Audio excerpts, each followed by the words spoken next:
Problematikat e trajtimit të mbetjeve urbane vijojnë her pas here të shkaktojnë dëme të konsiderueshme në ambient dhe cilësinë e jetës së banorëve që ndodhen pranë këtyre landfillëve. Prej 2 ditësh, zjarri ka përfshirë landfillin e Bushatit në afërsi të Shkodrës, duke shkaktuar një ndotje serioze për banorët që ndodhen pranë këtij landfilli mbetjesh. Dëm ekonomik, është edhe popullin e ka bo dëm nga era, nga zona, nga meteorina që janë djega atje. Na bëjmë fshatin pa çam aty për dhej.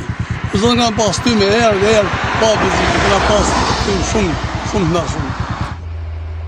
Ndikimi i reve dhe aroma e rënde e tymit kanë prekur edhe Shkodrën.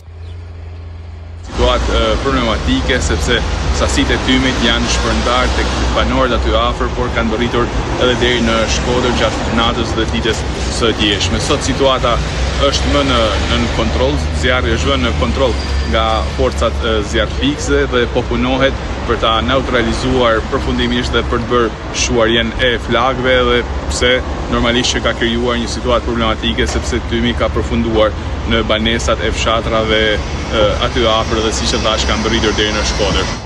Sipas nënkryetarit të Bashkisë së Vallë-Tudeës, në territorin së cilës ndodhet ky landfill, zjarri në masivin me mbetje dyshohet të ketë qenë si pasojë e reaksioneve kimike të mbetjeve.